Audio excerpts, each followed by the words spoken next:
Good morning students. माझं नाव लुले madam आणि आज आपण बुककीपिंग अँड अकाउंटन्सी या विषयातील चॅप्टर नंबर 4 यामधील पहिलं गणित घेऊया. काल आपण त्याचा थेअरी पार्ट पूर्ण समजून घेतला. पुन्हा तुम्ही तो व्हिडिओ बघू शकता. आज पहिलं गणित आपण घेऊया राजा, राणी आणि प्रधान या पार्टनर्सचं. तर वाचून घेऊ गणित. Given below is a balance sheet of Raja, Rani and Pradhan who were partners in a firm sharing profit and losses in the ratio 5:3:2. म्हणजे हे तिघंजण पार्टनर्स होते आणि त्यांनी आपला आत्तापर्यंत प्रॉफिट अँड लॉसेस त्यांनी 5:3:2 या रेशोमध्ये वाटून घेतला होता. त्यांची मागच्या वर्षीची बॅलन्स शीट तुम्हाला दिलेली आहे.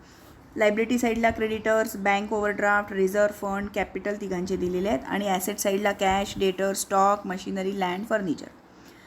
आता आपल्याला यामध्ये बनवायचं काय आहे? इकडे खाली तुम्हाला दिलेलं आहे की on 1 April 2018 Pradhan retires on the following terms. म्हणजे हे जे तिघंजण आहे त्यापैकी प्रधान जो होता हा रिटायर होणार आहे आणि त्यांनी आता त्याच्या संबंधातली खालची माहिती दिलेली आहे की goodwill of the firm will be raised in the books at 20,000. तर गुडविलचा हिशोब आपण बघितला होता की गुडविल एक तर रेज केली जाते आणि व्यवसायातच ठेवली जाते, किंवा गुडविल रेज केली जाते पण व्यवसायातून रिटर्न ऑफ केली जाते म्हणजे काढून घेतली जाते, किंवा गुडविल रेजच नाही केली जात. तर अशा प्रकारचे वेगवेगळे सिच्युएशन आहे. त्याच्यापैकी हा पहिलं सिच्युएशन दिलेलं आहे की गुडविल रेज केलेली आहे इन द बुक्स ॲट 20,000. तर हे या सिच्युएशनमध्ये आपण काय करायचं असतं की 20,000 जे आहे हे आपल्याला तिघांना ते वाटून द्यायचे. म्हणजे ही 20,000 जी गुडविलची अमाऊंट आहे ती तिघांची मिळून आहे. तर मग आता जाताना हा प्रधान जो आहे, जो जाताना रिटायर झालेला आहे, तर जाताना त्याला त्याच्या हिश्श्याची गुडविल तर आपल्याला द्यावी लागणार.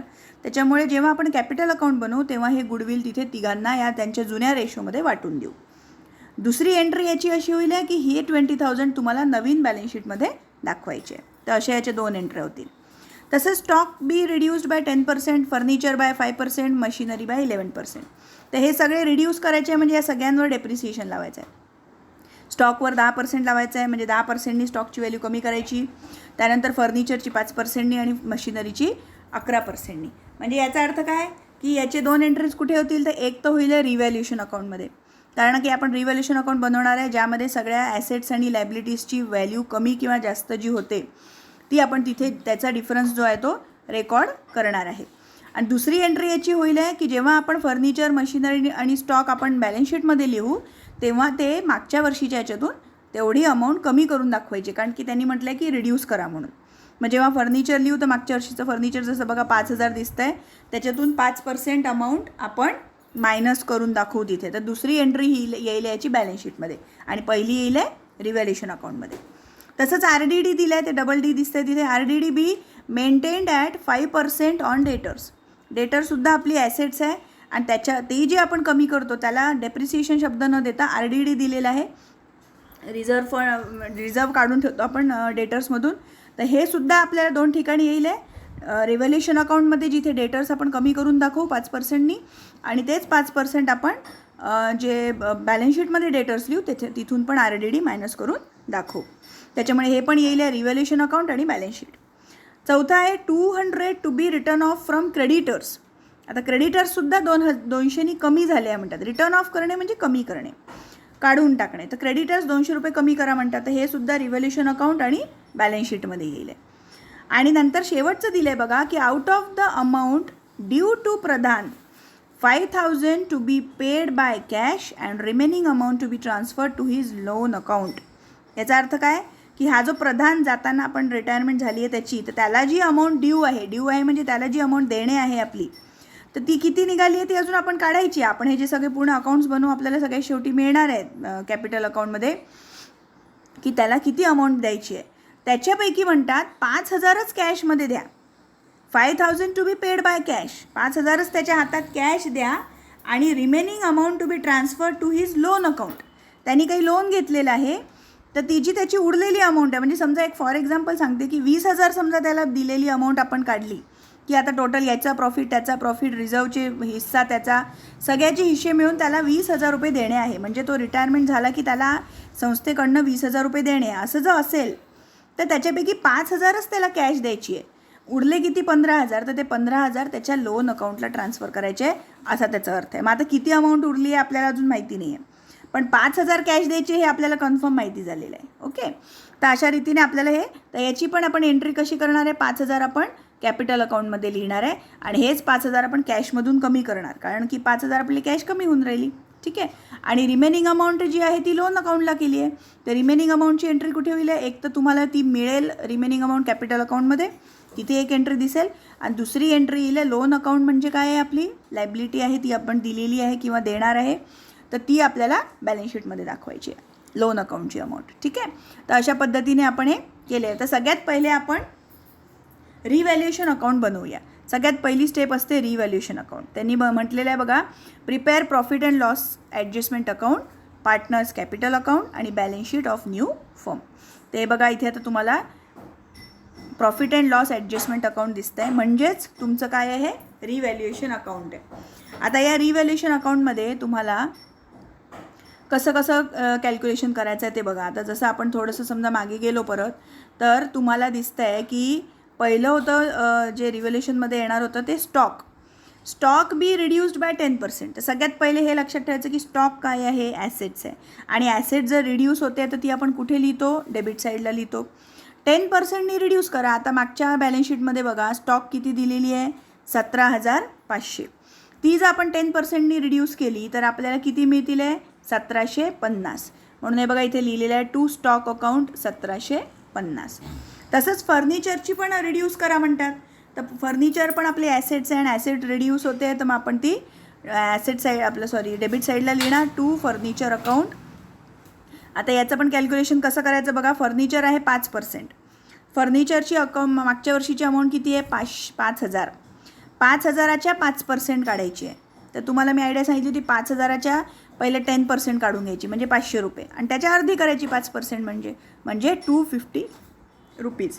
तर हे बघा तुम्हाला फर्निचर अकाउंट दिसते आहे 250 रुपीज. ठीक आहे, त्यानंतर आहे मशिनरीसुद्धा 11%नी रिड्यूस करायची आहे. तर आता बघा मशिनरीची अमाऊंट आहे 30,000.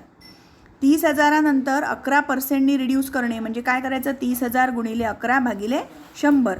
आता मशिनरी पण आपली ॲसेट्स आहे आणि ॲसेट्स आपली कमी होते आहे, म्हणून आपण ती डेबिट साईडला लिहिणार टू मशिनरी अकाउंट 3,300. त्याचं कॅल्क्युलेशन येतं 3,300. ठीक आहे, आता यानंतर दिलेलं आहे RDD to be maintained at 5% on debtors. परत डेटर्स बघायचं. डेटर्स आहे बघा तुमचं 18,000 रुपये. तर 18,000 गुणिले 5 भागिले 100. तर त्याचंही तसंच करायचं. 18,000च्या पहिले 10% काढून घ्यायचं, किती होतात 1800, आणि 1800चे अर्धे करायचे म्हणजे 900. आणि RDD काय आहे आपली, RDD आपली लायबिलिटी असते, आणि लायबिलिटी मागच्या बॅलन्स शीटमध्ये 0 आहे, म्हणजे काहीच दिलेली नाही आहे. RDD दिलेलीच नाही आहे म्हणजे 0 आहे, आणि आत्ता ती 900 होते म्हणजे RDD आपली काय झाली आहे, वाढली आहे. जर लायबिलिटी वाढत असेल तर ती आपण डेबिट साईडलाच लिहित असतो. म्हणजे ॲसेट कमी झाली तरी डेबिट साईडला, लायबिलिटी वाढली तरी डेबिट साईडला. ठीक आहे, त्यानंतर दिलेलं आहे 200 to be written off from creditors. तर क्रेडिटर्स जे आहे ते 11,200 आहे. क्रेडिटर्स 11,200 आहे. क्रेडिटर्स आपली लायबिलिटी असते, लायबिलिटी साईडलाच दिसते तुम्हाला. त्याच्यातले 200 रुपये कमी करा म्हणतात. आता लायबिलिटी जर कमी होत असेल तर ती आपण कुठे लिहिणार, जशी बघा RDD इकडे वाढली होती तर आपण ती डेबिट साईडला लिहिली. आता लायबिलिटी कमी होते आहे, क्रेडिटर कमी होत आहे, तर ते आपण क्रेडिट साईडला लिहिणार. तर क्रेडिटर्स अकाउंट आपण 200 रुपये लिहिलेलं आहे. झालं आपलं. आता याच्यानंतर आपण काय करायची आहे, त्याची टोटल करायची. आता बघा इकडे 200च आहे फक्त, आणि इकडे होते 1,750, 250, 900 आणि 3,300, म्हणजे डेबिट साईड आपली जास्त आलेली आहे. तर डेबिट साईडची टोटल आली 6,200. तीच आपण इकडे लिहिली क्रेडिट साईडला. त्याच्यामधून 200 रुपये मायनस केले तर 6,000 रुपये तुम्हाला लॉस मिळालेला आहे. समजा ते डेबिट साईडला मिळाला असता तर काय मिळालं असता, प्रॉफिट मिळाला असता. इकडे जो मिळाला आहे तो लॉस मिळालेला आहे. आणि हा जो 6,000 लॉस आहे हा आपल्याला राजा, राणी आणि प्रधान या तिघांना वाटून द्यायचा आहे. तर आपण कसं करणार आहे, हे जे पहिले जे जुनं आपल्याला हे दिलं होतं, त्यांचा रेशो दिला होता 5:3:2, म्हणजे काय होईल, 5:3 8:2 10, म्हणजे छेदामध्ये 10 येतील आणि वरती 5, म्हणजे 5/10 राजाचं होईल आहे, 3/10 राणीचं होईल आहे आणि 2/10 प्रधानचं होईल आहे. ठीक आहे, तर ह्या प्रत्येकाने आपण त्या 6,000ला मल्टिप्लाय केलं तर आपण त्याचा हिस्सा काढू शकतो. तर ते हिस्सा आपण इथे दिलेला आहे. राजाचा 3,000, राणीचा 1,800 आणि प्रधानचा 1,200. तर अशा पद्धतीने आपण रिव्हॉल्युशन अकाउंट काढलेला आहे आणि आपल्याला त्याच्यामध्ये लॉस मिळालेला आहे हे आपल्या लक्षात आलं आहे. आता यानंतर पार्टनर्स कॅपिटल अकाउंट बनवूया. पार्टनर्स कॅपिटलमध्ये सगळ्यात पहिले आपण पार्टनर्सची जी बॅलन्सेस ऑफ कॅपिटल आहे ते लिहित असतो. कुठे? क्रेडिट साईडला. आणि सुरुवातही आपण क्रेडिट साईडपासूनच करत असतो.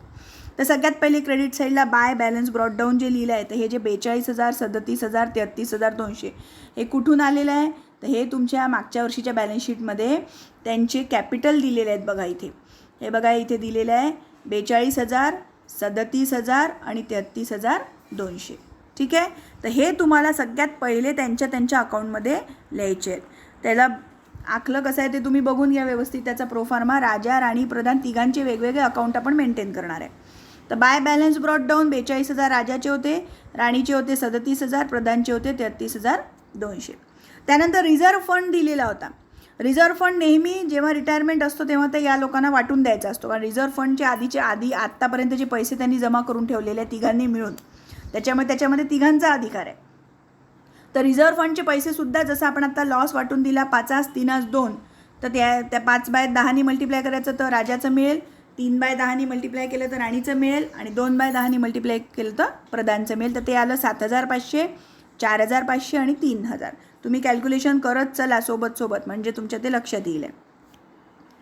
त्यानंतर त्यांनी बघा दिलं होतं की गुडविल जे दिलेलं आहे ते रेज करा व्यवसायात. याचा अर्थ मी तुम्हाला सांगितला होता. जर गुडविल रेज करा असं आलेलं असेल याचा अर्थ ते कॅपिटल अकाउंटच्या क्रेडिट साईडला दिसतं पहिलं आणि ते तिघांना त्याच जुन्या रेशोमध्ये वाटून द्यावं लागतं आणि दुसरं देणार आहे ते बॅलन्स शीटमध्ये.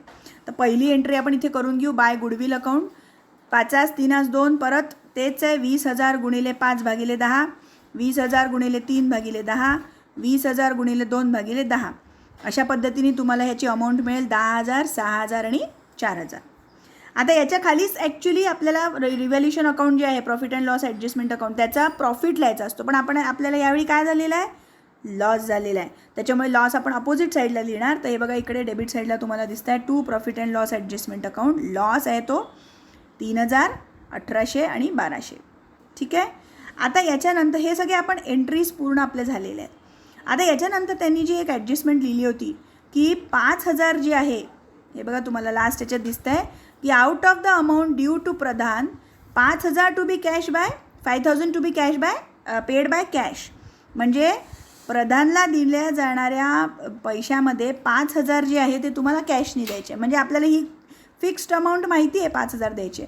तर बघा इथे लिहिले आहे टू कॅश अकाउंट आणि प्रधानच्या अकाउंटमध्ये फक्त 5,000 लिहिलेले आहेत कारण प्रधान रिटायर झालेला आहे.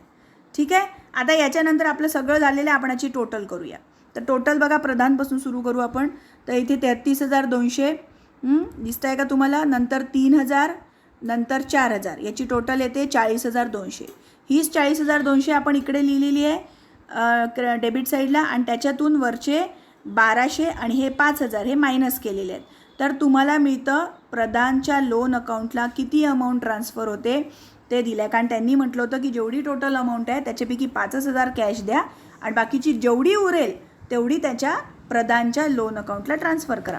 तर आपण कॅश वरती 5,000 त्याला दिलेली आहे म्हणजे त्याच्या अमाऊंटमधून कमी केली आणि आता उरलेली त्याची 34,000 ॲक्च्युली त्याला द्यायची होती पण ती त्याच्या लोन अकाउंटला ट्रान्सफर करा म्हणतात. म्हणून आपण इथे लिहिलं आहे टू प्रधान्स लोन अकाउंट 34,000.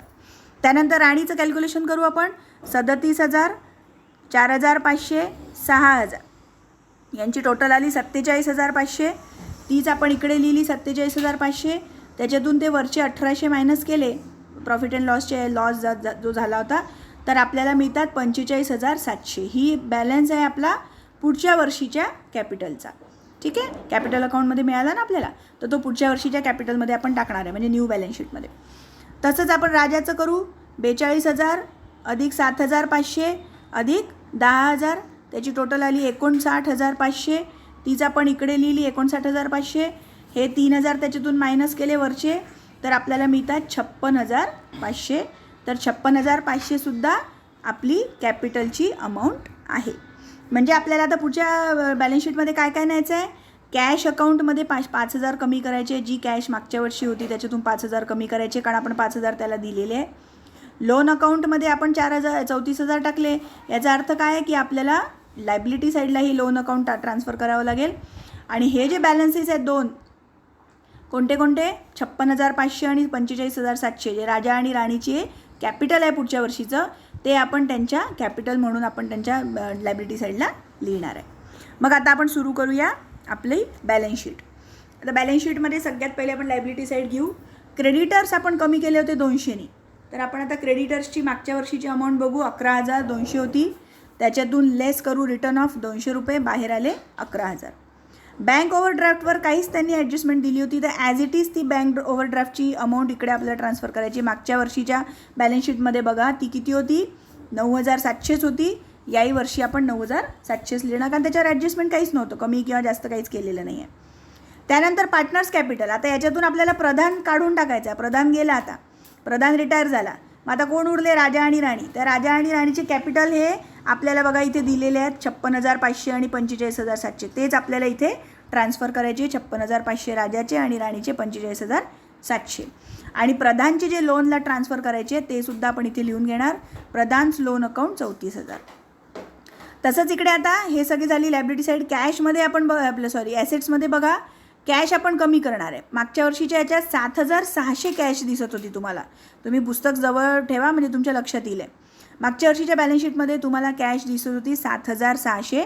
त्याच्यापैकी आपण कॅश किती कमी केली आहे, त्या जाणाऱ्या रिटायरिंग पार्टनरला दिली 5,000 रुपये. म्हणजे 7,600 मायनस 5,000 किती उरले, 2,600. तर ते इथे दिसतात आहे. नंतर डेटर्स आपण कमी केली आहे. डेटर्स मागच्या याच्यात 18,000 होते. आपण बघा रिव्हॅल्युएशनमध्ये RDD टाकलं होतं 900 रुपयाचं, ते कमी करून 17,100. स्टॉक पण तसंच कमी केलं आहे, 17,500 होतं. डेप्रिसिएशन लावलं 1,750, मायनस केलं 15,750. मशिनरी 30,000 होती, त्याच्यावरही डेप्रिसिएशन लावलं होतं आपण, 3,300 मायनस करू 26,700. लँडवर काहीच नव्हतं, लँड ॲज इट इज 70,000 तुम्हाला ट्रान्सफर करायचे. मागच्या वर्षीच्या याच्या 70,000च होते, आत्ताही 70,000च आहे. फर्निचर पण त्यांनी आपल्याला म्हटलं होतं डेप्रिशिएट करा, तर 5,000 मायनस डेप्रिसिएशन 250 आलं होतं, ते आपण मायनस केलं 4,750. आणि शेवटचं आहे गुडविल. आता हे गुडविल इथे का दिसतं आहे परत, कारण की आपल्याला ते व्यवसायातच ठेवायचं आहे. त्यांनी म्हटलं आहे रेज करा, आणि रेज करा म्हणून त्यांनी थांबून दिलं आहे वाक्य, याचा अर्थ ते व्यवसायातच आहे. तर पहिलं आपण त्या तिघांना तिकडे वरती वाटून दाखवलं आणि दुसरं ते व्यवसायातच ठेवलं, म्हणजे त्यांनी घेऊन गेला नाही आहे असा त्याचा अर्थ होतो. तर गुडविल 20,000 ॲज इट इज इथे लिहून टाकायचं. तर अशा पद्धतीने तुमचं बॅलन्स शीटसुद्धा कंप्लीट झालेलं आहे. तर हे गणित तुम्ही व्यवस्थित सोडवून बघा, एकदा बघून सोडवा, एकदा न बघता सोडवा, तुम्हाला ते चांगल्यापैकी समजेल. बाकीचे गणित उद्या घेऊ. थँक्यू.